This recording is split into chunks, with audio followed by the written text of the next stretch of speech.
Salutations! Welcome to the Film Mages Podcast, where the popcorn is our ammunition, the couch is our foxhole, and the cinema is our place of worship. Now let me see your war face. Ah! Hello. It's a new episode. It is. It's the Film Mages. I'm Zach. I'm Mick. It's good to be back. I'm Alexis. Hi, Alexis. How you doing? Oh, I'm doing great, guys. Oh, Yeah. wait. How are you doing? What's going on? Why are you doing so great? Good job, Mick. You saw your chance and you took it. God, yeah. How long has it been since Mick hopped on the What's Going On? It's been a few long weeks. time. Listeners, avid listeners, go back and To let us know. quote last year's Boat Month movie, it's been 84 years. That's my Bill Paxton. Nailed it. Now, Yeah. Alexis, why are you 100%. doing so good? You've got a glow about you. Yeah, I was gonna say I you do. look. I you I look would say I have a flushed. very healthy glow about me. You were I you would were say- blushing. I Yeah, saw the it's- Alexis glow. Yeah, it's I think like the elevated heart rate that I had throughout watching Challengers right before I jumped on this podcast. What you think? Oh. Oh, I spent like my whole drive home just like listening to Nine Inch Nails because I was like, I just want to make this like sexy train continue. Yeah. I love a good sexy train. Oh yeah, my favorite Me kind too. of train. The same. Me too, buddy. Hell yeah. Listeners, you have no idea. Alexis's face is actually red. Yeah, That's flushed. how excited she She's is. legit flushed. Face is So red. what'd you think? Cheeks are splitting across my face. Okay. All right. Goodness gracious. Wow, we don't need to hear graphic details about how split the cheeks are, but Just so everyone knows, like this movie has the Avitia sister stamp of approval.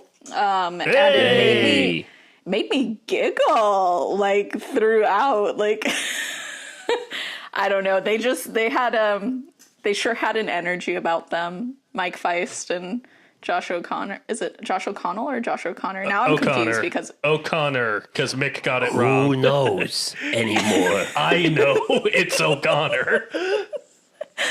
yeah. What a treat. Like Luca. Would you say that it's Luca. would you say that it's as good of a treat as a toasty churro?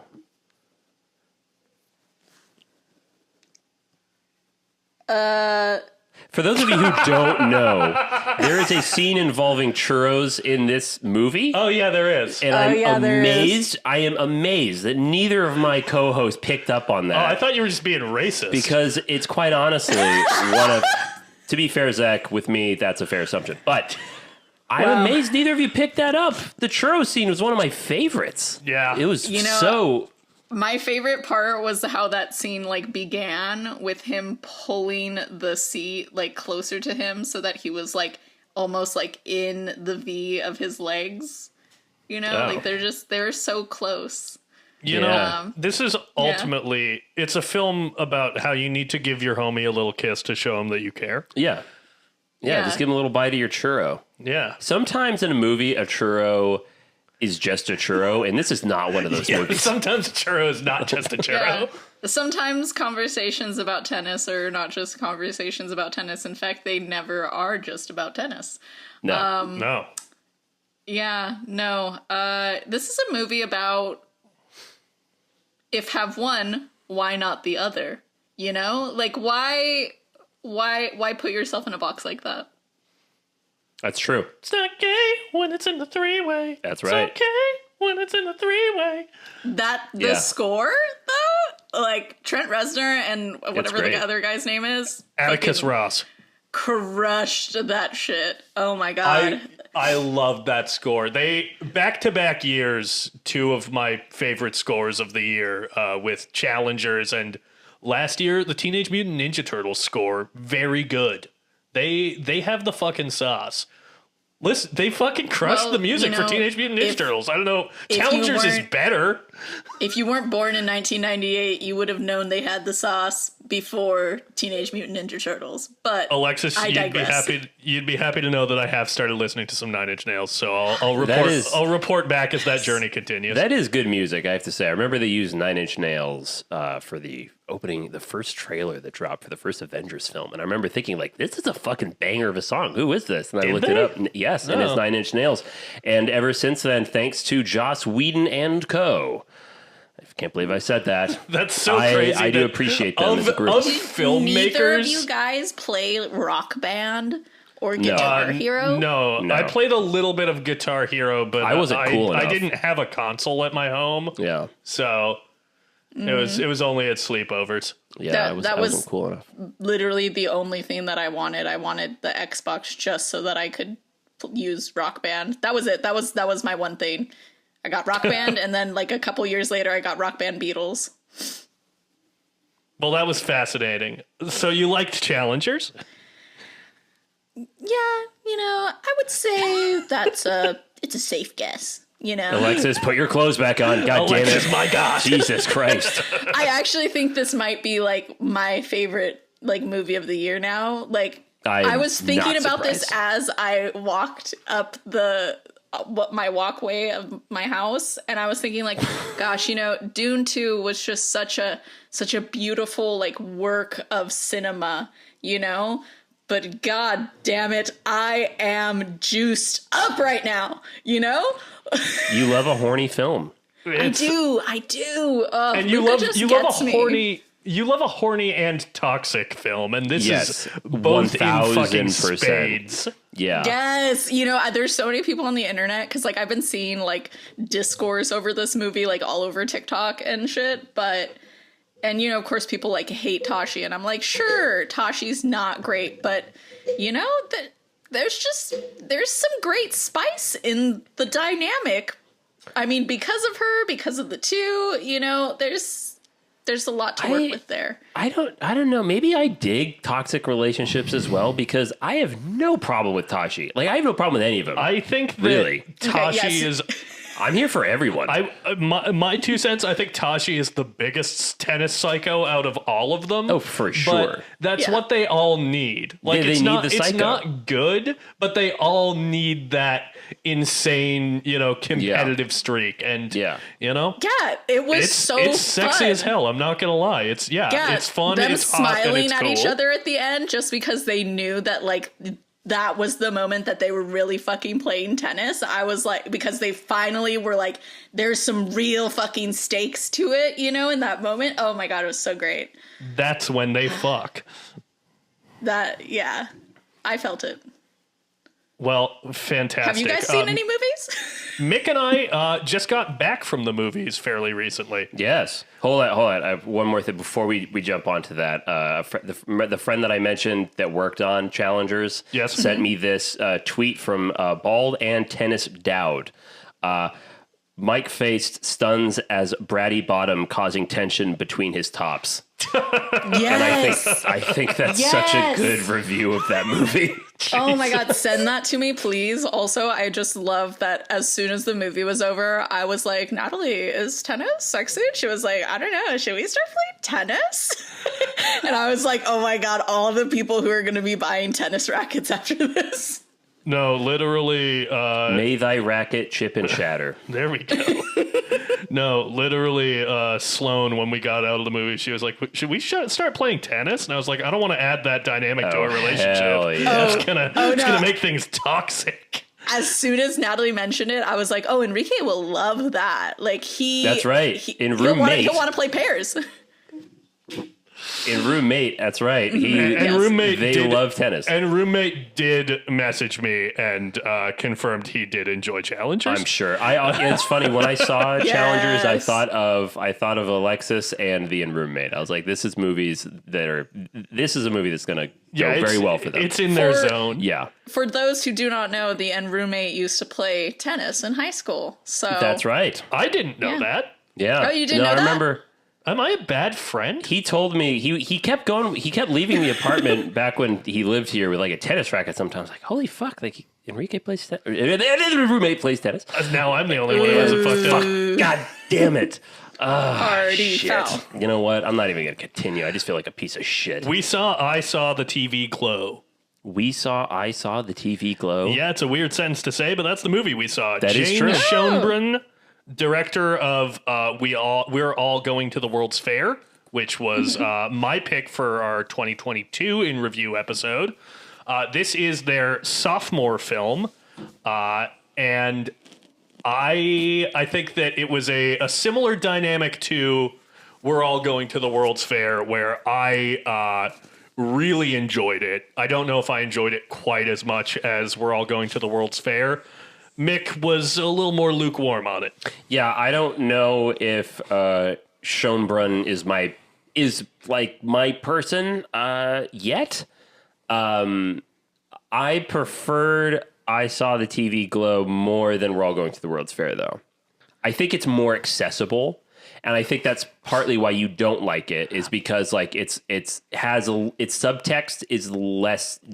It's more shallow. Yes, more towards the surface. I think that there's a lot more open to interpretation with We're All Going to the World's Fair. That's definitely true. Yeah. I Saw the TV Glow is more explicit in its themes and the fact that it's talking about the trans experience, which it does obviously incredibly well, but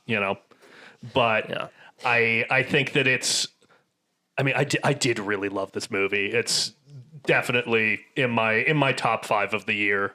Really? Well, I haven't been that hot on many 2024 releases. This would probably float around a 4-star film for me. Okay. Wow. Which I have only given 3 other films 4 stars and 1 other film 4.5. Wow. Which was Dune Part 2 on a rewatch. Dang. Okay. Wow. I think that this is one I want to rewatch because I think it will either improve or maybe diminish slightly for me. But I don't think that there's another director making movies about sort of the dystopian nature of existing in America now than Jane Schoenbrunn. I really think that they just have their finger on the pulse of sort of the alienation that comes from living in like a digital world. I think that that's something that, as someone who's not part of the trans community, I can still relate to, and I find incredibly affecting. That's interesting because this movie takes place mostly in the 90s, 2000s, before that age, really. But it's kind of about the world growing into that a little bit. Yeah. I agree. Like, the whole not paranoia, but just the alienation of suburban America is something that we've had in movies for a very long time. But you're right. Not through this lens. Exactly. I Jane think Schoenbrunn is kind of modernizing it, making it more relevant. Yeah, I think that both of their movies that I've seen have really just left me pretty emotionally wrecked.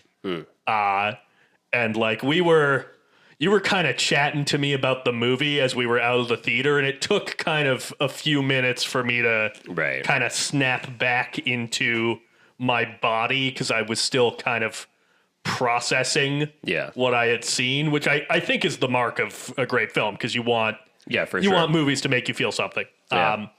There is a jump scare in this film. I didn't find it to be a jump scare. It was so funny to me. It's very funny, but it is also a jump scare.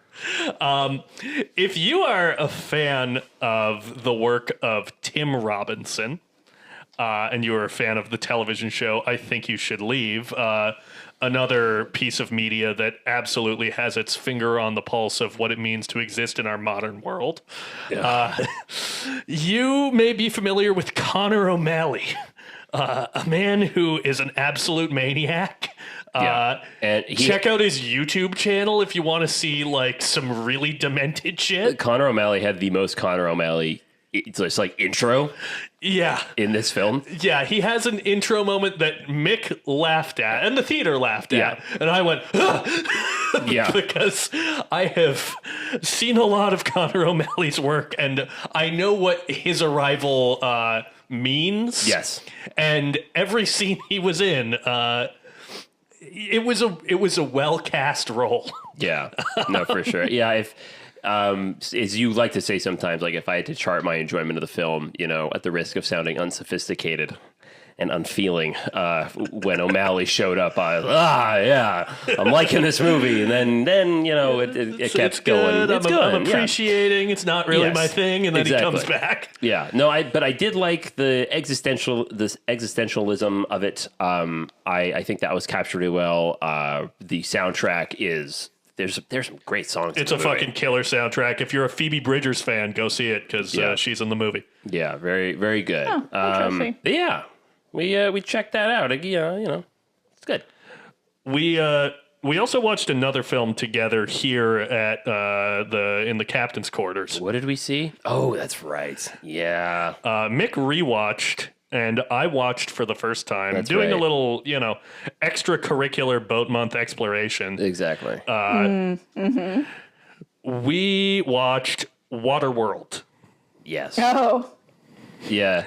No matter how many times I see it, floating around on streaming, and if enough time has passed, I go, wow, I should check that. I just remember the stunt work and the sets and the pyrotechnics and everything just being so fantastic. Dennis Hopper. And they are.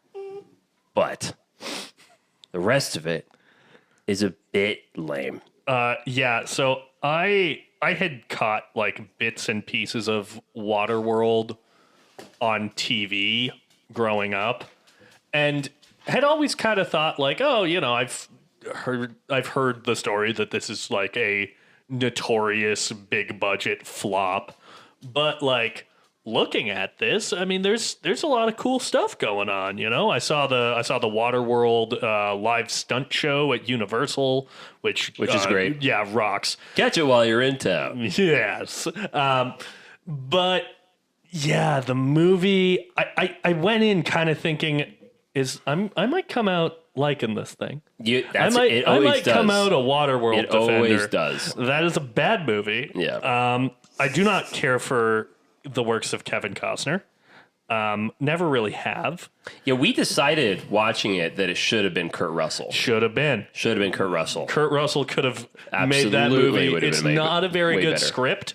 No. But Kurt Russell, which kills me because one of the screenwriters, by the way, Alexis, wrote The Fugitive, which, as we all know, is near and dear to my heart. But man, not good. Yeah. Not good. One of the most grating child characters I have ever.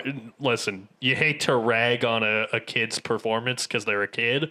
Right. But oof. Yeah, really terrible. But it does open with Kevin Costner drinking a hot, frothy cup of his own piss. That's true.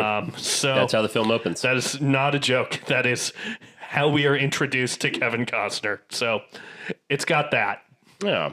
So that was fun. I watched a new release. I've been doing pre-production on this movie I'm about to do, but I had some time in the day, and I went and saw The Beast, which is a French film starring, and I always screw up her name, Léa Seydoux. You saw The Beast? Yes. Oh. I saw The Beast. That's and it also stars George McKay from 1917. And can I say that honestly, The Beast is just one of those classic examples of where I just sit and ask myself, what the fuck is the matter with the French? Honestly, these fucking people. If you're French and you're listening to this and you go, oh, it's the stupid American know about art, fuck you. You're trying to pivot this podcast away from British hate, and it's not going to work. No, here's the thing, though. Honestly, you remember how I talked about how fucking that French New Wave movie made me feel breathless? Guys, I haven't felt this way since then, but I felt it again watching The Beast. This is, I know it's finding an audience, and to that I am happy, like good for them. I'm glad that, people worked hard on a movie and people are appreciating it, but it is this 2.5 2-hour-long masturbatory pretentious indulgence, the pseudo-intellectual odyssey spanning time about AI, and it's all bullshit. It is so dull. Nothing about it works. It's just I was intrigued in like the first third of the film. I would say about the halfway mark, I realized that, oh my gosh, I'm sitting in a 2.5-hour boring movie. And I knew I wasn't alone because there was an older gentleman that was sitting a few seats next to me, and he was dressed like a professor. He looked like a real intellectual. The other people that were in the theater, it was surprisingly packed. He was dressed like a professor? He was dressed like a professor. What was he wearing? Was he wearing a tweed jacket? Yes, he was, actually. He was wearing a tweed jacket in the middle of the day. And by the way, you can tell how intellectual Mick is. Tweed equals if you see a man, professor. if he sees a man wearing tweed, he's like, yeah, but that guy pretty smart. But you have to understand. You have to admit though that is the stereotypical professor look. Oh, that's the outfit of a professor. If I saw a man wearing tweed, I'd be like, that's a professor. Exactly. Thank you, Zach. As I was thinking, this movie is boring, I hear him snoring. Like he's snoring in the middle of the movie. So I know I'm not alone. And then I was so uncomfortable by how fucking long and fucking dumb the hero was. Léa Seydoux. I hated her character. Fuck off. Jesus Christ. I'm trying to find my love throughout the ages, and he's a fucking incel during modern ages, and I can fix him. I hated it. Is that what it is? She keeps making stupid choices, and it's just terrible. It's terrible thing after terrible thing. And towards the end, I was squirming in my seat because I couldn't wait for this goddamn thing to be over. And this is the first time I've been this angry at a new release since last year's Ennis Main. And I remember when that movie finally ended, the director's name came up, and I liked putting a name to the shit I just endured because I was like, "Fuck you!" Wow, you were you were a bigger Ennis Main hater than I was. I really didn't like it. I didn't love it, but it was a waste of time. It was a waste of my time. It was a bit of a waste. This is a waste of my time too, because the final end credits, I was waiting for it. I was like, "What's the name of the piece of shit that made this? I want to see it. I want to see the name." And it ends because it's like a sci-fi AI movie. It ends with a QR code that says "Scan the QR code for the end credits." And I actually said, "Oh man!" I said out loud, "Fuck you!" And I got up and I walked out while everyone else was scanning it. That is that would suck if you worked on that movie. Yeah, it's scan the. You want to watch the end credits? Scan the QR code to see the people that worked on the movie. Fuck off. Eat your frogs. So yeah, The Beast. You can skip it. I think a lot of other people are enjoying it, but there's not a lot of smart people in the world. We know that. Just read the news. I also saw Boy Kills World. So much going on right now. I discussed that last week. What did you think? I pretty much agree with you on all fronts. Yeah, because I'm a smart guy. You are a smart guy. You're one of the smart ones. What was Zach's opinion on it? He thought it was all right. Okay. He was like, Zach, he walked away right now because he's touching himself in the corner. I apologize, listeners. But last episode, if you missed it, Zach talked about how it basically could have been more successful had it been marketed to like the PG-13 age, like 12-year-old to 17-year-olds, because this movie is very, very graphic. And it's good in that way, but there's also like a young child in it that's like super cute, super funny, and it's also like super lighthearted. I think Boy Kills World is like a feature-length YouTube video. Is what it feels like. It's very much of the YouTube age. They throw all this flashy stuff at the screen. It's very much like a video game. And the fact that it's so graphic, I feel like takes away from... I would say that the graphic violence is probably part of why I think that it would be such a hit for like the high school boy demographic. Oh yeah, like the cheese grater shit's great. Yeah, like it really does feel like it would fill the Deadpool slot for, my age group. Yes. Because I saw that movie right when I had turned 17 and totally worked for me. And I think this would be the same, but And I had on the John H. Benjamin narration. John Benjamin? I thought it was John H. You're wrong. H. John Benjamin, his narration was good at first. It's a gag, but it overstays its welcome. Like towards the end, it tries to clumsily change gears into being kind of serious.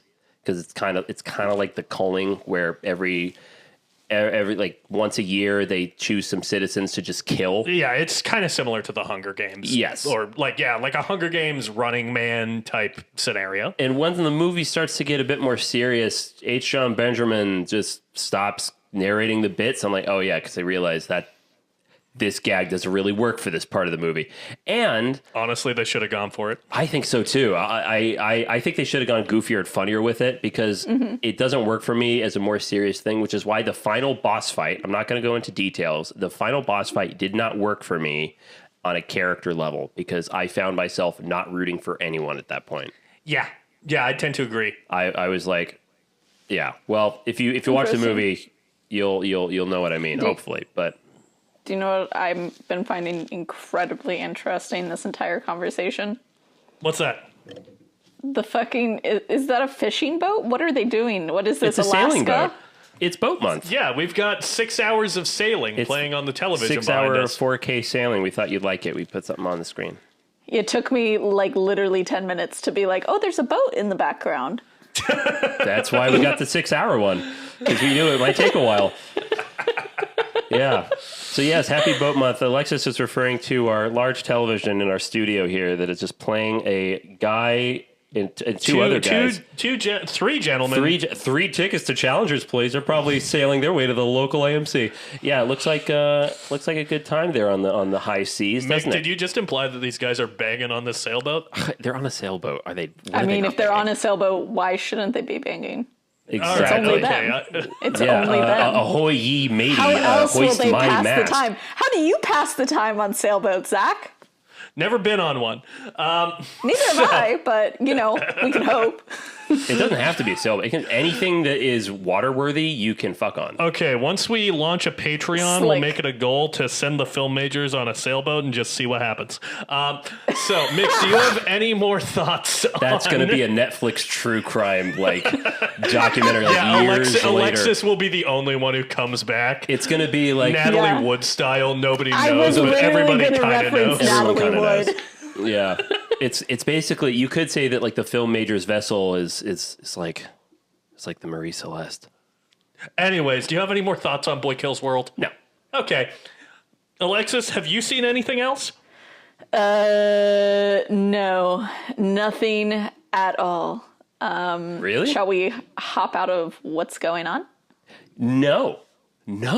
For I have seen, that's right, folks, another film. Oh my God, look at you. I have know. also seen Wow, another film, he's but on I'm going to fire. save it. I'm going to save it. Okay, good call. I'm not going to save this one because it wouldn't make sense to. I finally saw, and I've been looking forward to this one for years, folks. I finally saw 1955 Godzilla Raids Again. Oh, yeah, right. The sequel to the original Godzilla movie by Toho Studios, not directed by Ishiro Honda. Honda. Yeah, I realized that, which is partly why it's not very good. It's really disappointing and incredibly dull. Oh my God. Wow. All right. What a fall from grace. Literally, this movie is like an hour 20, and it felt like it was a 3 hour long movie because there's just so much stuff that just doesn't happen. 5 minutes of Godzilla Raids Again is footage of Godzilla. Oh my God. You know what's kind of like that, which I think is a better movie probably, but Hellraiser 2. I've never There's seen it. the back half of that movie is Yeah. kind of incredible. Right. They go into the Cenobite hell dimension. Right, yeah. And it's super fucking creative imagery. But the first half is largely previously on Hellraiser. Yeah, it's insane. And I'm like, I'm watching Hellraiser 2. I've seen Hellraiser. Yeah. You don't need to expect me to not have seen Hellraiser. Yeah, in Godzilla Raids Again, they're studying footage of Godzilla because we need to remember how do we fight him again? Because it just happened. They forgot, apparently. And they're sitting in a room. Mick. They're sitting in a room and they're watching footage they're just showing footage from the first Godzilla movie. And I'm watching it going, oh yeah, I remember that scene. Yeah. And I realized 5 minutes later, I'm like, Are we just all watching the first Godzilla movie? Are we all just remembering how much better this movie was? Yeah, it's not a good time. But yeah, I saw it with Jacoby and Sang for a, what do we call it? Sister podcast, a Big Lizard podcast. The Big Lizard podcast, our big stompy cousin. Yeah, our big stompy cousin. It's you could probably skip it, but yeah. Otherwise, other than that, in what's going on, I think that's it for me. All Alexis, anything else from you? Are you good? No, I'm good. Let's hop out.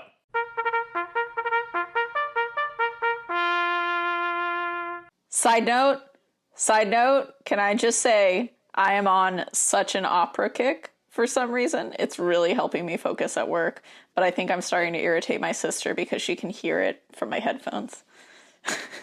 Well, that's one of those fascinating facts that we learn about Alexis. Yep. But you know what our audience can learn?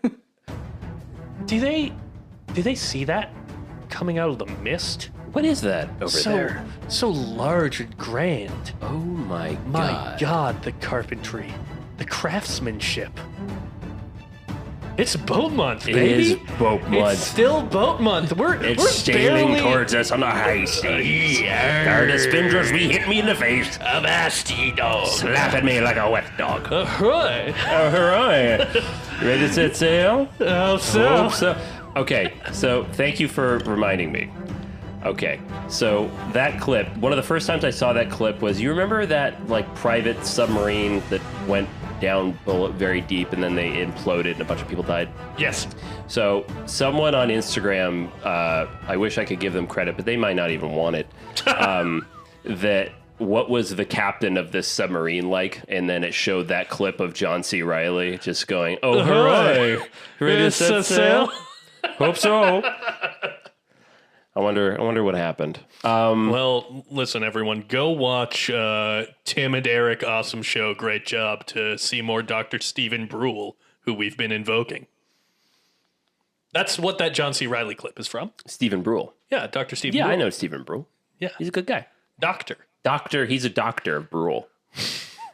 What's our fucking big topic? What is our Alexis? Alexis? Alexis? What is our big topic for this episode? Our big topic for this episode is favorite opening scenes of films. I love a good opening. I also like good opening do scenes. Know that. Oh, you dirty dog. I'm kind of surprised that we had not gotten to this topic yet. I know. We all love Openings. We all love good openings. Yeah. Yeah, You just can't get away. and It's terrible. gaping chasms. Rocky Crevasse. Pleased to meet you. Hi, Mr. Crevasse. Hi, I'm I'm Grip Handle. Oh, hi, Grip Handle. I'm Rocky Crevasse. So I'm gonna get the obvious one out of the way. Scream. Oh, damn it. I was that's going to the pick obvious Scream. one. Yeah, everyone was gonna pick Scream. Well- because Scream has like a mini movie to open it. Yeah. That's incredible. 1000%. Yeah. That's one of the few openings where I actually find myself crying at the end of the opening. Like the way her parents are reacting to her just like hanging there with her entrails dangling out and the steam rising. Spoilers for Scream. Yeah, it's for you who have not watched Scream. I'm so sorry. Of the nameless What are you character doing that I on just... this podcast? Of all the Film Majors listeners who haven't seen Scream, who are you? Honestly, how have we never reviewed that movie? Yeah, if you're... That's insane. Well, listen, there's a whole month where we could get to it, maybe. True. I have something to talk to you guys after the podcast, but don't let me forget that it's in regards to Christmas. Oh, intriguing. Cool. You can't just do it now, and then we can edit it out later? Because we might forget too. I'm not going to forget. Oh, okay. All right. Another film that's a horror film that we have covered on this podcast is The Empty Man. Has Yeah, it's a good opening. an incredible opening, a great That was opening freaky. scene when the hiker falls into the cavern with the massive skeleton. Yeah. Looks like an H.R. Geiger design. But honestly, like, you could kind of, talk about movies that open with a mini movie. The first 20 minutes of The Empty Man are like their own short film. But I feel like that's a little bit cheating. So I'll just say that first moment where he falls into the chasm. I like that. I'm going to pick another obvious one. Saving Private Ryan. Yeah. The first 20 minutes of that, I think actually kind of you could connect to the movie that we're about to talk about, at least for me, where the first 20 minutes kind of eclipses the rest of the movie, where the rest of the movie just never quite lives up to I tend to agree. the opening, because it is just incredibly masterful and hard to watch. But yeah, if you're a fan of war movies, at least check out the first 20 minutes, because it's a terrible time. Indeed. Alexis? Okay. I have 3 that I can think of. Well, number one that just like blew me away because of how late it finishes is Drive My Car, which is of course like a 3-hour movie, but the opening is so fucking long. It's like a 30-minute opening, and then all of a sudden everything has just shifted in the story, and it's wild how a 30-minute opening could leave you like so hollow in a way, you know? I am gonna say like 15. I'm gonna say similar to my empty man answer, a little bit cheating, but we'll allow. We'll allow. Okay. Drive My Car. No. Drive My Car. Yeah. Drive. Drive with Ryan Gosling from 2011. I think it's Night Call by Kavinsky is the song that plays as he goes through the city. And when I saw that movie, that opening scene, I just thought that he was possibly the coolest person ever. It just, I don't know. Like, I always just think of it every time I ever hear that song. Like, all I can think of is that opening. I'm not hot on Drive. I need to rewatch Drive. I haven't seen it in a lot of years, but I remember that opening being awesome. And isn't the opening like a shot-for-shot remake of a Ryan O'Neal film from the 70s? Maybe. Like, even the lighting is the same? You know, Mick, Listeners, let us know. that's totally possible, but why do I give a shit? Because the one I saw was Drive. Because this is a film podcast, you gnarly wench. Whoa. That's right, I Whoa busted there. that out. Whoa there. I used the W word. You salty Everything dog. is a remix of a remix, unless you're Luca and you're just trying new things out and new styles and really succeeding. Okay, and then the other one that I can think of is Midsummer, because holy shit. Yeah, that's a good one. The beginning of that movie is so horrifying, and like the sound design that takes you from, I think it's like the phone ringing in the house where like this atrocious thing has happened. I think it opens of her reading the email from her sister, and then you hear like the phone calling and you see what's happened at the house, and then that phone call like morphs into her scream. Like, I think she's like wailing or crying or something, and just very, very powerful opening. Yeah, I remember seeing that in a theater, and just like you could hear a pin drop. It's crazy. Yeah. I really like the opening to Inglourious Bastards, the milk scene. Oh, That one. man, we're picking some really, really upsetting openings. Yeah, that's a way to open a fucking movie right there. Yeah. Holy shit. I And it's do also some of the best dialogue in any movie, like hands down. I mean, I think that scene can be studied, especially for like if you have like to do a acting exercise with a partner.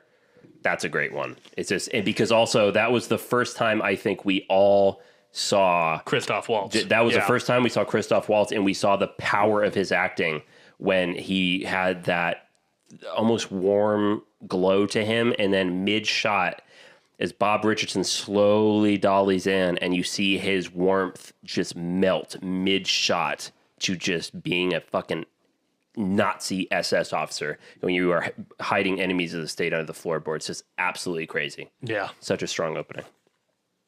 Honestly, shit, you could pick Pulp Fiction as well. That's a really strong opening. Sure. I like that one.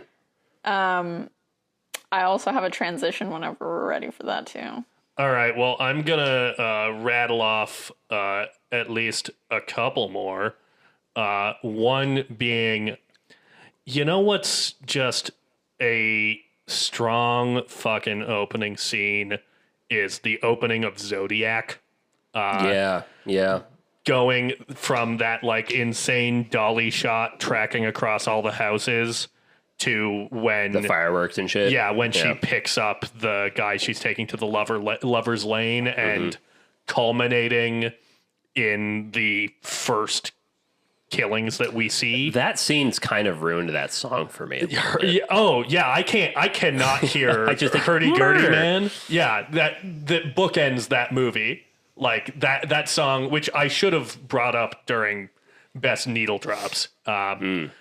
But yeah, I remember seeing that for the first time on like spring break with Edwin and just being like, what am I watching? What is this movie? And then from a movie that pretty much cribbed a lot of its style from David Fincher, but I love it, is The Batman, recent film. I think that movie has a great opening. I really love that initial scene where the mayor is killed and then our voiceover introduction to Robert Pattinson's take on Batman. I think that all had me really, really stoked to see where that movie went. Nice. Yeah. Okay, one more, and then I'm going to kick it to you, Alexis. I'm going to lighten it up a little bit. You might even disagree, but I think if we're talking greatest cinematic openings, it would behoove us to talk about Hans Zimmer absolutely killing us with the opening of The Lion King. I was gonna say, as soon as you said Hans Zimmer, I knew it was gonna be the fucking Lion King. I wanted to say the Lion King so bad. Yeah, hey man, say what you will, whatever about the Lion King. Shit. That is one of the most famous, and I think for a good reason, openings ever. I mean, when Disney saw that, they realized that's it. That's the trailer. And they did it, and it's fantastic. Are you not a big Lion King guy? No, that fucking rules. Okay, good. Yeah. I like it. Yeah, it's absolutely insane. And I love recently, Hans Zimmer was like on the, everyone's doing it now, but like the Variety Break Down Your Own Career thing.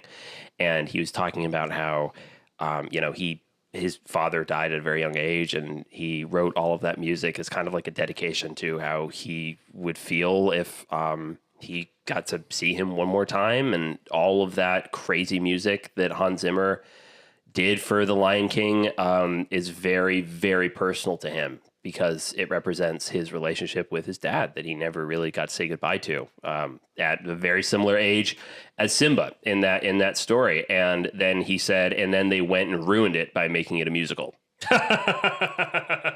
Which I don't know if I agree with that. Hans. I don't know. He was saying it half jokingly. He was like, "God damn it, he thought it was just going to be all his music, and then they did." But you know what? I don't like musicals, but I have to say that as a kid and even now, the sing along songs of the Lion King soundtrack is really much good. Slaps. Yeah, Hakuna Matata. Yeah, it's Hans. a banger. Hakuna Matata. All right, banger after banger after banger. Alexis, you said you had a bit of a transition point for us. Yeah, what's the fun thing about horror movies is the fact that we named so many of them in our favorite openings. You guys remember 28 Days Later with our man Cillian Murphy? Yes. Good pick. Good pick. Nope. Because it's not that Still one. a good pick. That does have a great opening. But my choice is 28 Weeks Later because Which I've never seen. Oh, you've never seen it? I've never seen it either. I was talking about it with Sam last night. She was like, "You've never seen that?" I was like, "No, I've never seen it." What? Yeah, no, that's been on my list for a while.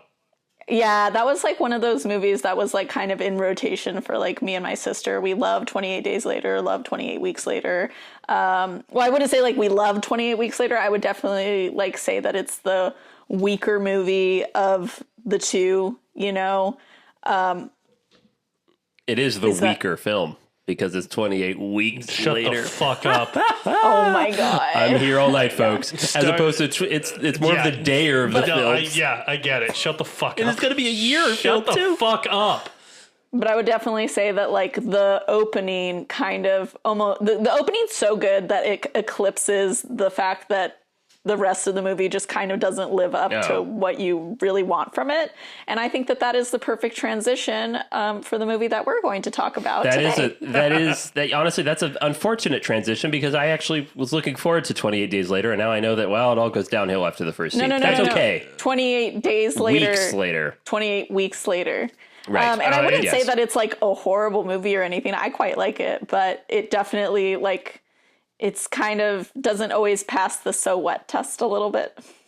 That is an important test. Well, it does star Ravenous's own Robert Carlyle, I believe. So I love Robert Carlyle. And listeners, we've said it before, but I know sometimes we take these terms for granted. But the so what test is if a movie and you're watching it and it doesn't pass the test of like, well, so what? Why do I care? And if you can't care, it does not pass the so what test. Shouts out to you. David Shear. Yeah. But yes, Alexis, that is a fantastic transition to today's boat movie. That's right. We're no longer on the river. We are docked at Alexis Dock with 2002's Ghost Ship, starring Emily Browning of Sucker Punch fame, and Desmond Harrington, and Karl Urban, and Gabriel Byrne. So, in case you have never seen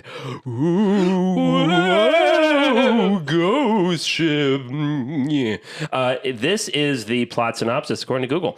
In a remote region of the Bering Sea, a boat salvage crew discovers the eerie remains of a grand passenger liner thought lost for more than 40 years. But once on board the eerie, cavernous ship, the crew of the Arctic Warrior discovers that the decaying vessel is anything but deserted. It's home to something more deadly and horrific than anything they've encountered in all their years at sea. Yarr.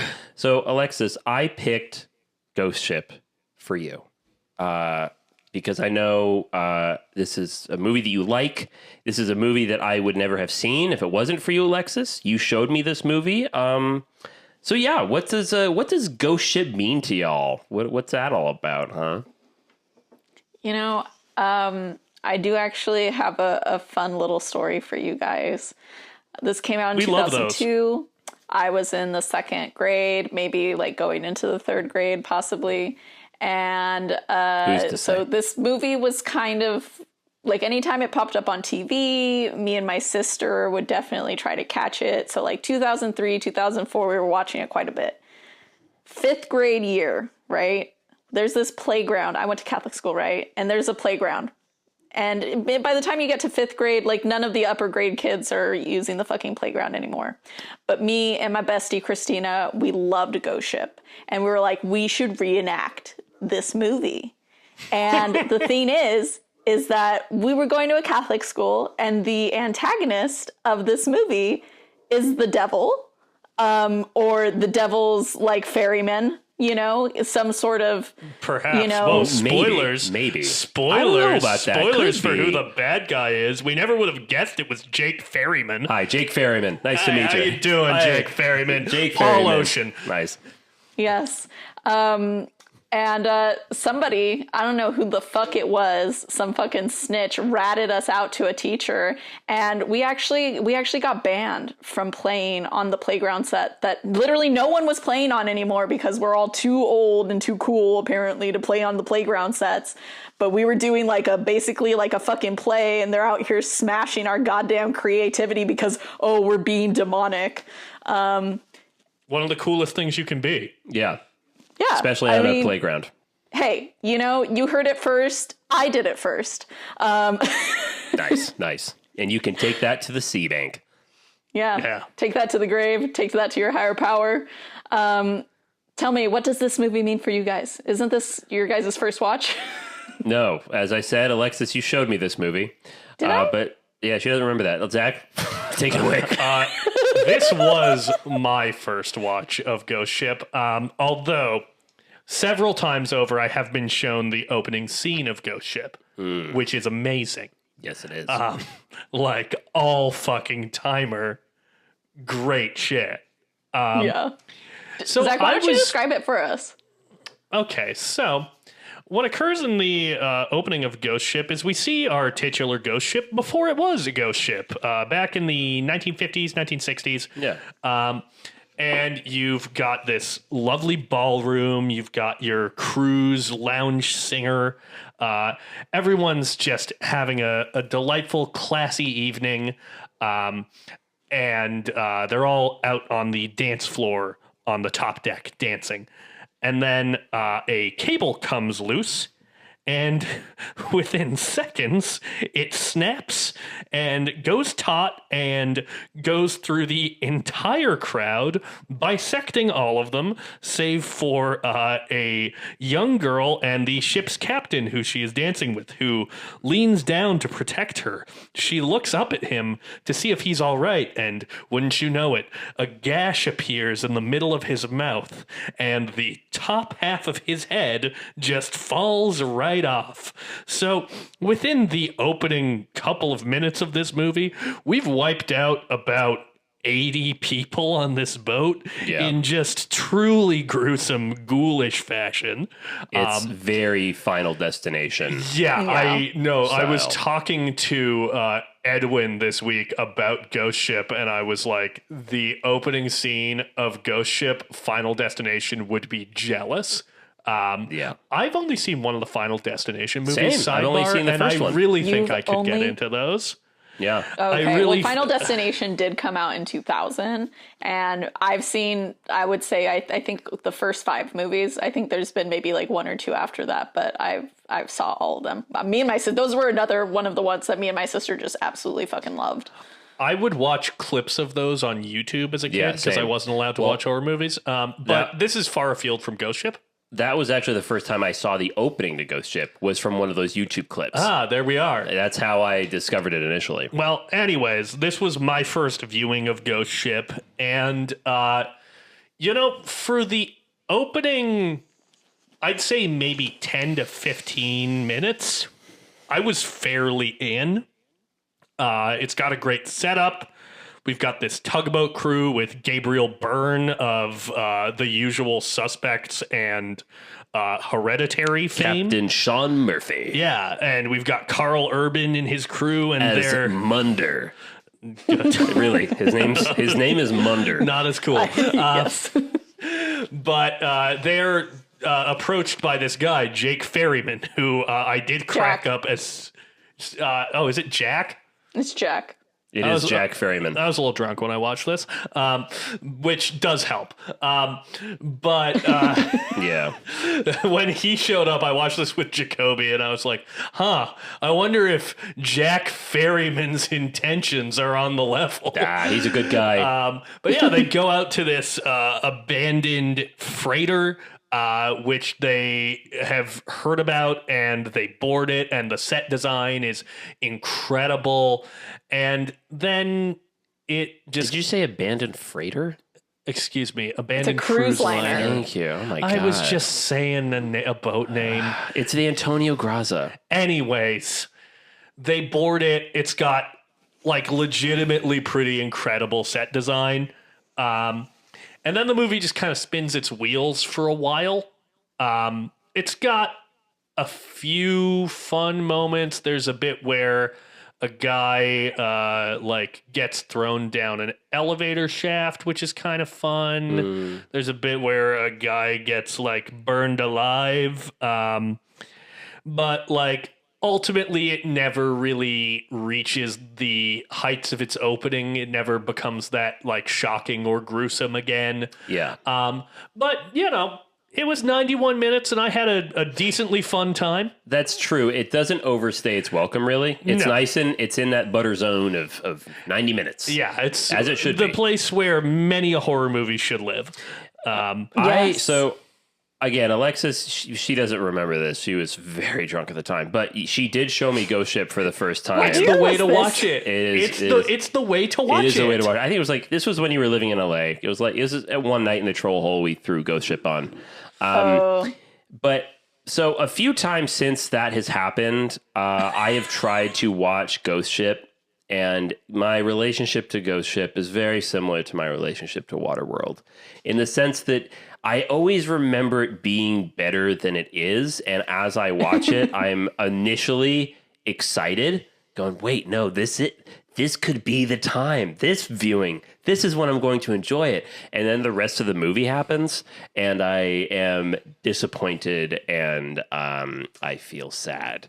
I think, like Waterworld, Ghost Ship deserves a remake because, again, I agree. The opening Final Destination-esque sequence, which not only is like something out of Final Destination, but it's even shot like a Final Destination movie. The way the camera is moving, and then they do like that flash white kind of speed up, jump forward thing. And then when they're at the bar and when they're salvaging that other barge thing, and it's like something out of a Michael Bay movie, and then they come across Antonio Graza, and there's this like terrible dialogue. I absolutely love it. And then as soon as they're on the boat and they see little Katie Harwood, the little ghost girl, the movie just goes downhill for me for the rest of the runtime.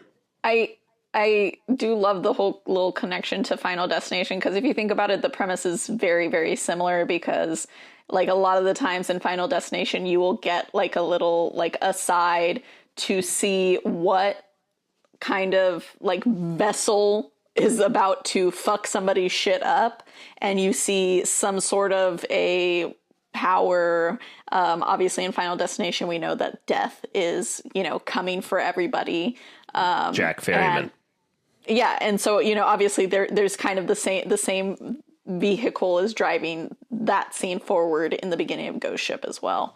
One of the things that I loved in when I was a kid was the scene. Well, I wouldn't say that I loved it, but like it unnerved me quite a lot because I hate bugs, is when they're like eating out of the cans and then all of a sudden it turns into maggots. Yes. Which isn't that right out of that vampire movie with Kiefer Sutherland? The Lost Boys? Don't they have a bit like that from the Lost Boys? Yeah, that's from the Lost Boys. Yeah. Hey, if it works. I enjoyed that scene as well. I made note of that. Karl I Urban love in that. the way the lounge singer good. dies when she just gets fucking like, it's what, I don't know what type of hook it is, but Jack Ferryman just basically with his magic powers and shit swings a hook in like this industrial area of the fucking ship, and like it just catches her under her jaw, and then she's just like kind of like hanging there. Yeah, I always loved that as a kid. Mm-hmm. Francesca gets absolutely hooked. Yeah. I love that bit where I guess you could double call hooked, it actually. The human form, Jack Ferryman or whatever, when he's just like a regular guy. Like, Jack Ferryman. I trust this guy. He's a good guy. They're like fucking Maureen, played by Juliana, who I think is a terrible actress. But anyways, she gets spooked. She's like, we gotta go, we gotta get out of here. And he looks over. He's like, wait, hold on, what's this? Oh my God, this is a Jaguar XK12. Oh boy, I've always wanted one of these since I was a kid. I'm like, dude. Like, first of all, I see you. I respect it. But that thing is a hunk of shit. Like, it's been living in salt water for, like, years. He's, like, excited about this terrible, terrible thing. This is frustrating to me. Terrible. I know I'm the only human being in the world that's bothered by that. But I'm like, I don't even remember that. That's because you were drunk. I watched this sober, like an idiot. Too fucked up here. Not me. God. It's not a movie to watch as a sober. kid, I definitely thought that Jack Ferryman was like really cute. And now as an adult, all I could think about was what I texted you about, Mick, was that, man, Karl Urban really needed like another 10 to 15 years to cook, because he's just not at daddy level yet. He needs some time to cook. Yeah, what was it that you said? Yeah, he said, I feel like Karl Urban needs 10 to 15 years to cook because now he's one saucy daddy, which is absolutely the correct take. I think that, honestly, I hadn't put my finger on it, but I was like, part of I Karl do hate Urban's to tell you this, Alexis, but this has been 20 years. Yeah, but he was started as Billy Butcher already, like about 5 years ago. Her point is... I see what you're saying. Okay, it stands. But I hadn't quite put my finger on why Karl Urban's character... what is it? It's Munder? Muncher. Why Munder Gumber didn't like sit well with me. And then I got that text from Alexis. I'm like, oh yeah, I think that's part of why I don't dig him in this. He's just he's a bit. He's not grimy enough yet. He's not briny enough. He needs to pickle a bit longer. A little bit. Yeah. His death, though, love his death, but I do not love the shot of like his face and like his body parts like in the water right after. It's super cheesy, but I love like how he gets pulled back by his like flippers and like crushed. That's like one of my worst fears is being crushed. They also do that in 13 Ghosts where somebody gets like literally just like crushed by something. Horrible. I hate the sound of crunching bones. I'm glad you brought up 13 Ghosts because this was produced by Millennium Pictures right around the same time that they made 13 Ghosts. Castle Entertainment is the same production company as well. Yes, Dark Castle and Millennium. And I know that Zemeckis was involved as I saw his name producer. and I was like, Robert! Bobby! We love him. Can you fly, Bobby? Listen, did make one of my favorite movies of all time. You can never take that away from him. That's right. But He did do that movie that you do love so much. Yeah. Don't you? Polar Express. Fuck you. But God, what a good movie. This did kind of remind me a bit of 13 Ghosts in some not so great ways because I'm not a big 13 Ghosts guy. I don't really have a lot of nostalgia for the early 2000s. Because you were still like a child, like a baby. I was a wee lad. Could I really quickly interject here? Because Zach and we went to the theater today. We talked about this a little bit.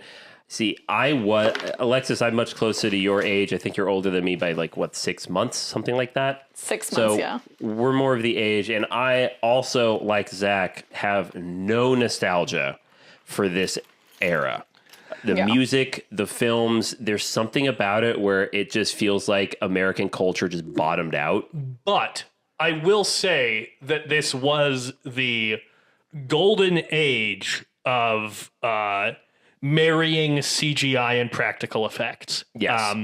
Yeah. I feel like you got the Raimi Spider-Man movies, you got the Lord of the Rings movies, you got the Pirates movies. Yep. Like all of those were doing that so well because they couldn't rely overly on CGI. And who directed this film again? I do not know the director of Ghost Ship's name. Is it something Beck?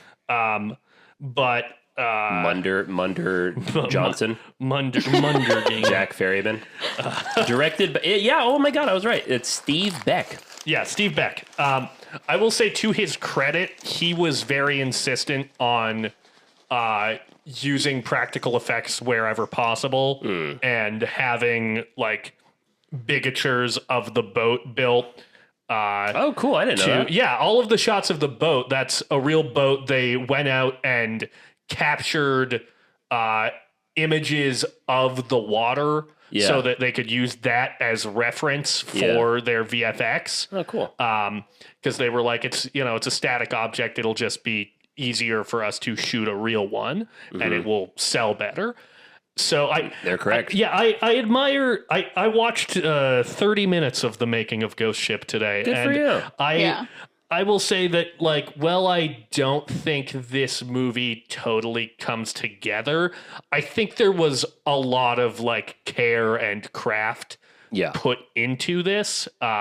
So I do commend them for that because it is impressive, and I do think that this looks a lot better than a lot of studio horror films of this era.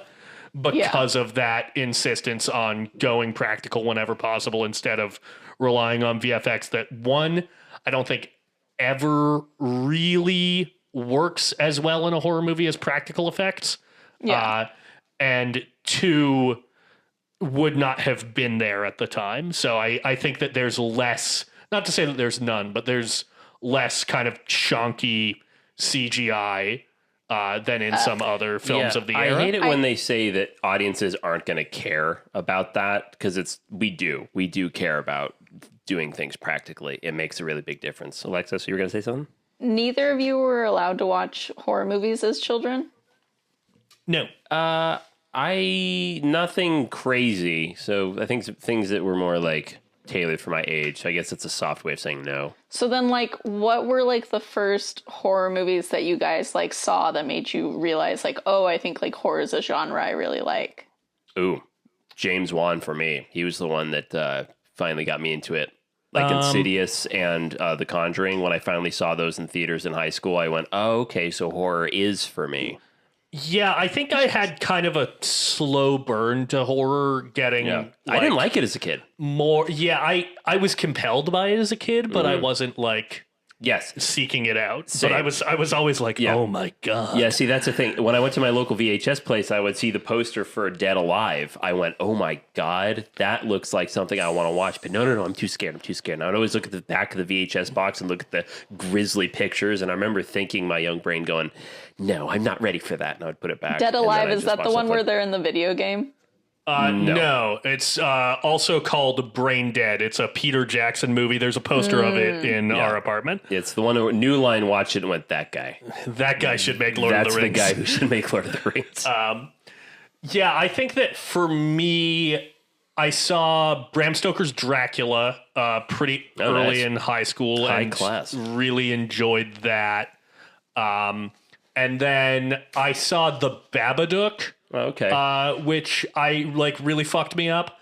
The two movies that really fucked me up that my dad showed me were John Carpenter's The Thing and The Fly. Yeah, those are both movies. The Fly was also early for me. I couldn't finish either of them. And skill issue. Yeah, I couldn't do it. Nightmares. And then I think kind of later in high school, maybe junior year, I saw The Thing. And by the time I was heading into college, I was like, okay, I think I'm gonna start getting into these things. Yeah. See, that's kind of the thing, though, is that like even though we're closer in age, Mick, even though we're closer in age, I have a sibling that's like a decade older than me, and that's the person who was watching these movies. And therefore, the reason why I was watching a lot of these movies growing up was because I was just hanging around my older sister. And these were the movies that she was watching at the time because she was a teenager or like coming into her 20s, and she loved horror. She was always like a big like Nightmare on Elm Street, Chucky, Child's Play, Candyman. Like she loved, Scream. She loved the classics, not like classics like The Thing or anything like that, but like 80s and 90s classics. Yeah, the Nightmare on Elm Street was another one for me as well. I think I saw early high school at like a sleepover, and I was like, you know what? No, probably the first big one for me actually was Psycho. I saw that at a pretty young age. I think I saw that in middle school because I was going on a trip to LA and we were gonna go to the Universal Backlot tour, and we watched Psycho. Yeah, it's funny you mentioned that actually, because for me, Alexis, you asked like, was I allowed to watch horror movies as a kid? The answer is yes, but the caveat to that was the horror movies were pretty much all like black and white horror films from like the 40s and 50s. Yeah. So like the real classic stuff. Like I grew up watching the original Twilight Zone and Outer Limits or The Night Gallery. Oh yeah, I watched the Twilight Zone as a kid as well. And that's why like I have a nostalgia for those because that's what I didn't have a sister or brother that was 10 years older than me. I had parents that were quite a bit older. So they showed me stuff that they watched as a kid. My parents were not into horror, like, at all. So, like, all the movies I watched with, like, my parents were, like, not related to horror at all. But with Natalie, like, like, Hostel and fucking Saw. I've still never seen Hostel. Final Hostel Destination. And, 13 Ghosts, because I fucking love Matthew Lillard because he was in Scream as well. Nice. Can this be the place where I officially make my Hostel hot take? Sure. I think Hostel is better than any of the Saw movies that I've seen. I don't think it's great, but I like Hostel. I think that movie's fun. See, I haven't seen Hostel or any of the And Saw films. again, the other formative experience in my getting into horror was going to the Experience Music Project Museum in Seattle, where they have a like standing horror exhibit and they have all these horror props and these little documentaries talking about the films, all of which had a talking head appearance by Eli Roth. So despite me not being a massive fan of a lot of his funny. movies, I have to credit him as a guy who made me be like, oh, okay, there's something going on with horror movies. Right. Nice. Yeah, I think I over time lost my stomach for gore in the same way that I had it like as a kid, because I think I'm less apt at listening to people suffer for extended periods of time in this like incredibly painful way. Like me and my sister used to watch all the remakes of like the Texas Chainsaw Massacre and stuff, you know? Yeah, can't relate. Yeah, I just can't relate. Skill issue. Yeah. Life's sure. Listen, the regular life is fucking really scary. Yeah. You know? Yeah, I think So- as I realized how much more scary real life was than like the movies, I was like, man, you know, I just don't really want to be. This is not the scary. I think I'm so much more into ghosts now, because to me that is actually like really terrifying, and that's why I love to come back to like The Orphanage or this movie or 13 Ghosts, because for me I think there's something about ghosts that it's, I don't know what it is. Maybe it's because I grew up like religious and like Catholic, that like ghosts are very, there's this air of like almost like, could they be real, you know? Well, Guillermo del Toro has talked about what a huge, like, serious, like, pillar of like Mexican culture and like Mexican Catholicism is like phantasmas. Like they don't push it off as being something ridiculous. It's like, no, it's real. Totally real. Oh, you just saw like, Abuelita in the kitchen after she's been dead for 10 years. How is she doing? How'd she look? It's not like, oh, you're being ridiculous or being silly. They take that shit seriously, which is why I think horror films do so well in Mexico. Oh, 100%. Like, so the other flip side of like how growing up with my sister was my best friend, Christina, and her mom, they also really loved horror. And so I got to watch a lot of movies with them too. And that's like, you know, like Bloody Mary and La Llorona were like big ones, because like their family even had like some ghost stories. They're also Mexican. And, I don't know. Yeah, I think there's just something about ghost stories that really resonate with me in the horror way. But also, I'm like low-key kind of a big fan of nu metal, like NU nu metal. Here it comes. Oh, okay. We're back in it. Yeah. and That's a the hot take. And the scene, yeah, so when there's the opening scene of the movie, and then you get the scene of them like saving some salvage, and the fucking dialogue in that scene is just so cheesy. Now that I rewatch it, I'm just like, oh my God. It's terrible. I love it's terrible. It's so bad. She's like, I'm not gonna let her go. I'm like, okay, girl, go off, whatever. But then Santos is like, I don't know, driving the ship. What would you call that? Is that just driving the ship? Steering the vessel? Steering the vessel. He's steering the vessel, but he's playing this fucking song called Not Falling, and it's like a very like Slipknot-esque band. I think they all also like did open for Slipknot a few times. It's so bad. Listen, It's so I bad. love it. I had it on in the car today because I was like, wow, this is making me feel great. And then I put a little Slipknot on and I was like, wow. Then I put on the opening song from season 2 of Death Note, which was Japanese nu metal. And I was like, wow, we're really rounding it out this morning.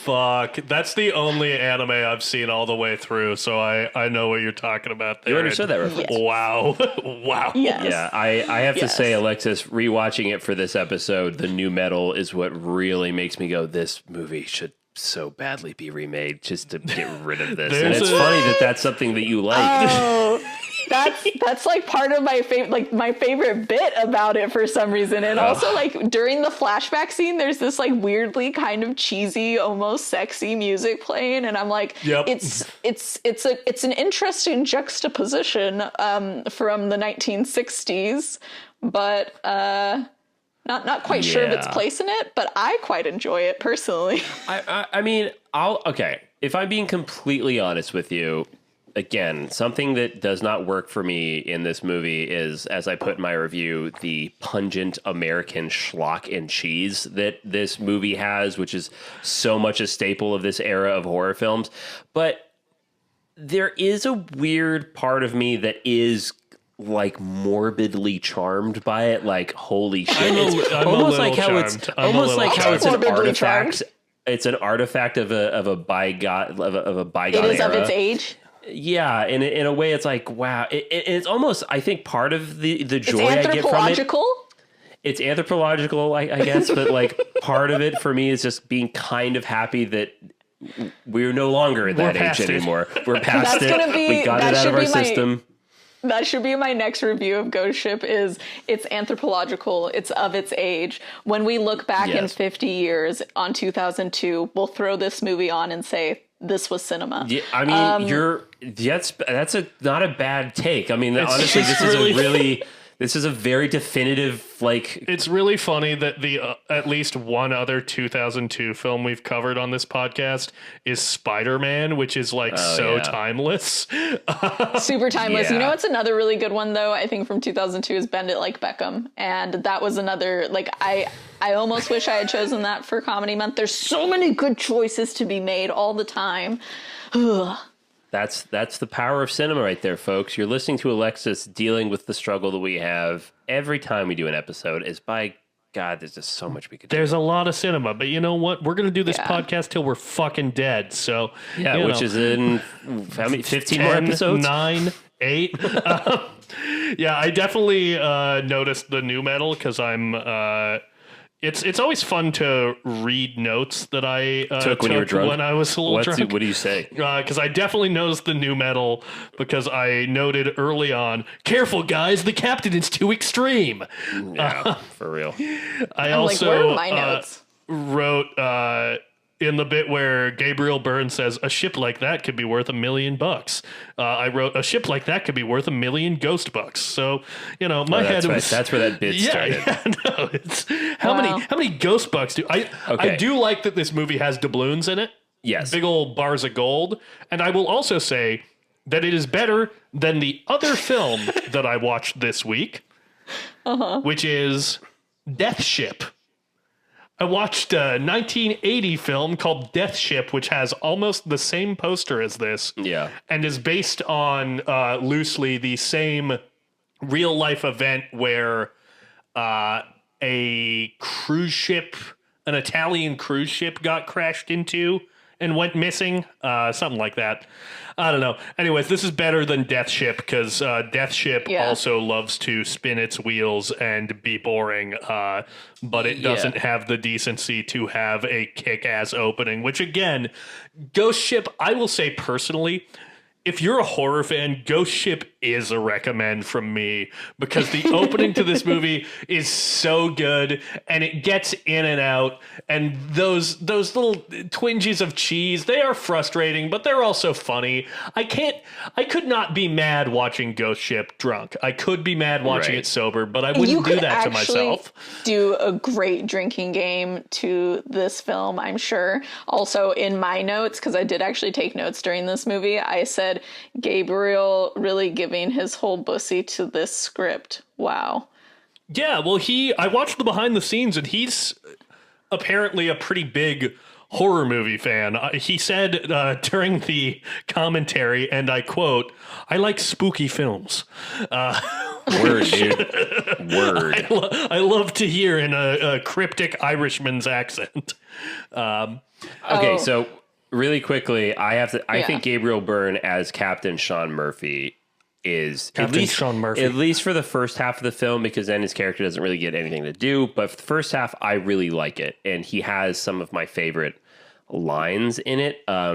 There's just something about when they come across. So basically, folks, here's what happens. They get this boat, they patch it up, they're celebrating at a bar, and Jack Ferryman, this white guy, just shows up and being like, hey, I got these satellite photographs of a ship that I need a crew of people to go out and salvage. Are you guys going to be my people? And they vote yes. They go out on this boat.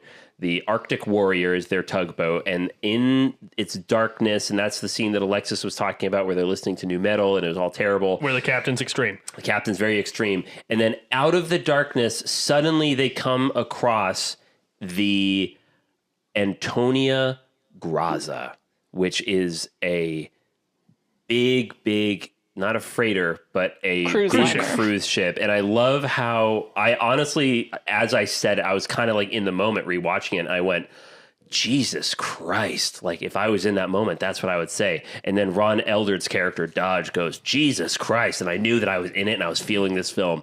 And then Captain Sean Murphy comes out and goes, oh my God.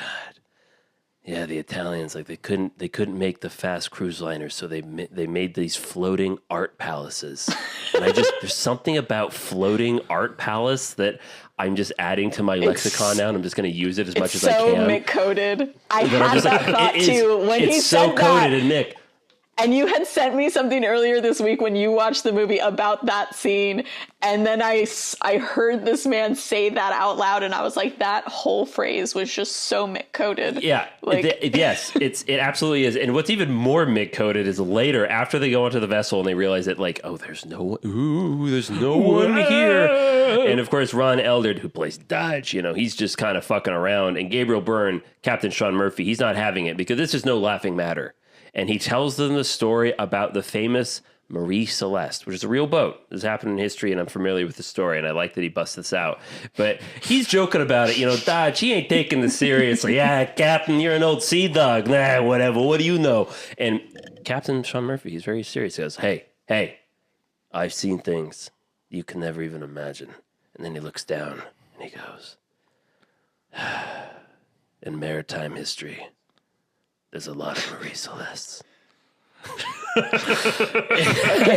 It's such a stupid line, but I love it so much.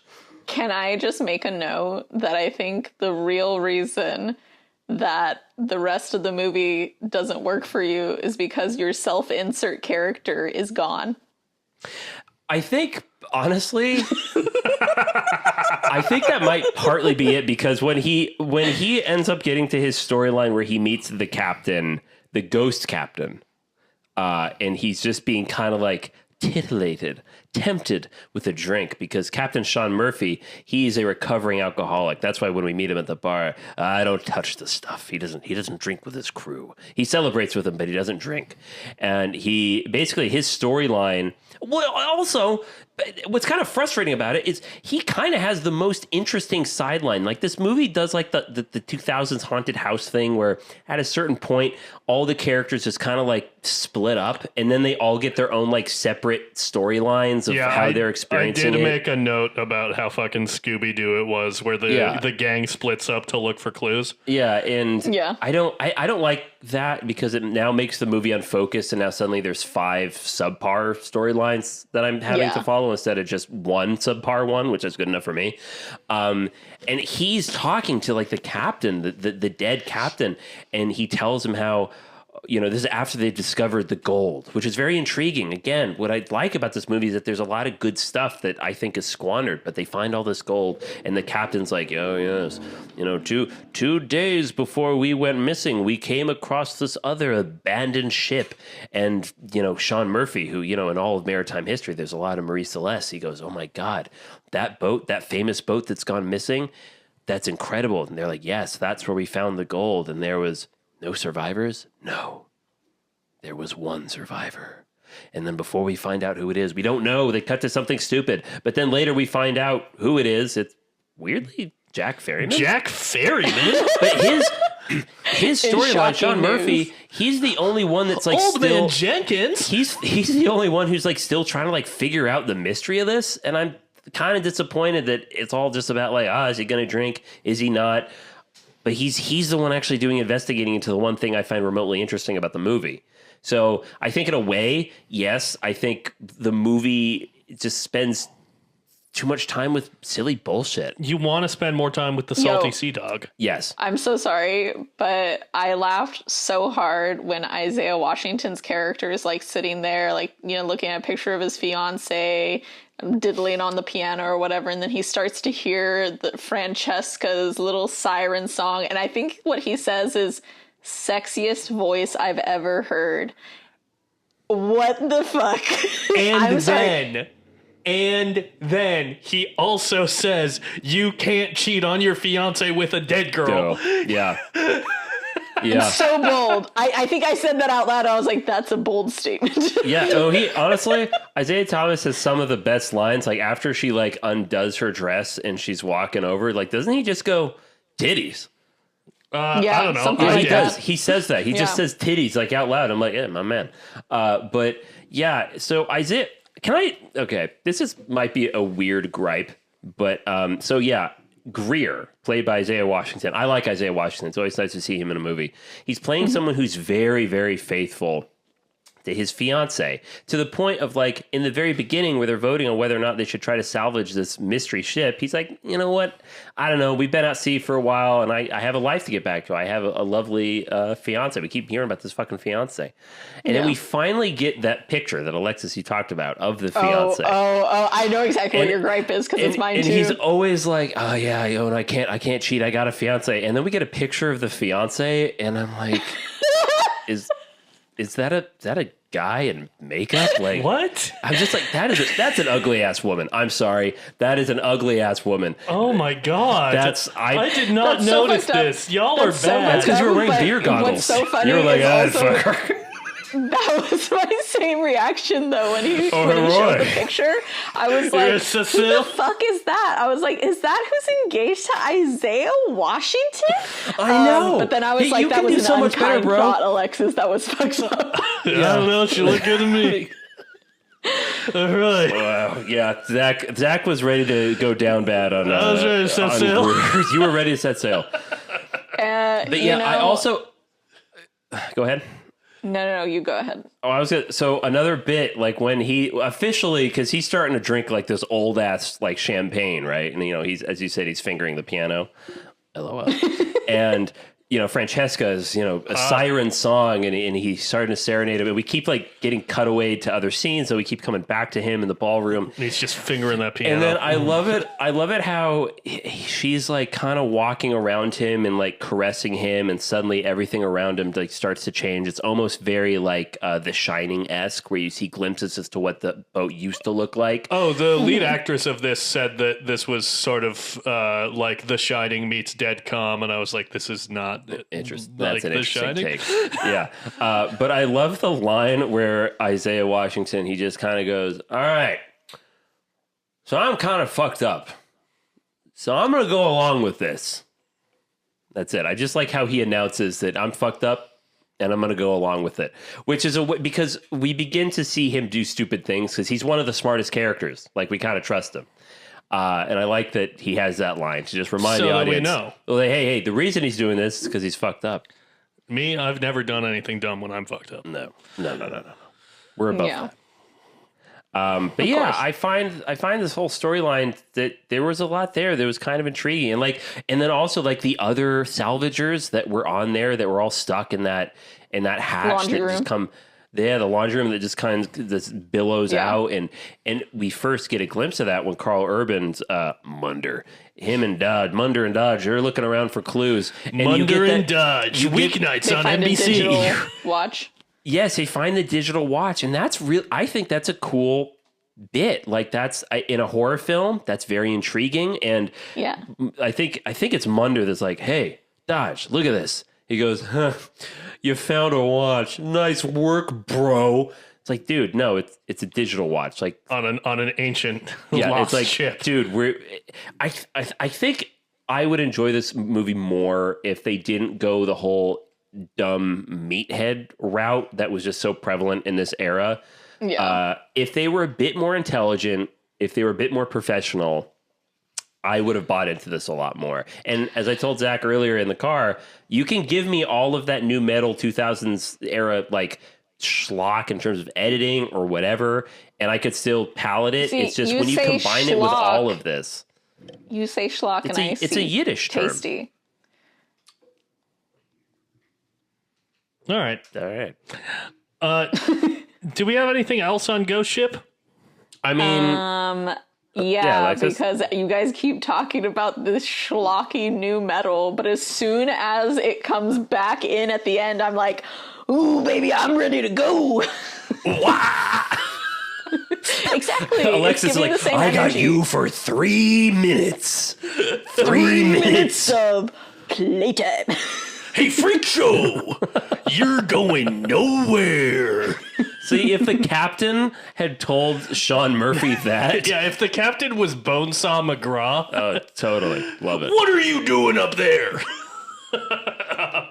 Staying away Then we from might you. have had something. Rest in peace, Macho Man Randy Savage. Rip.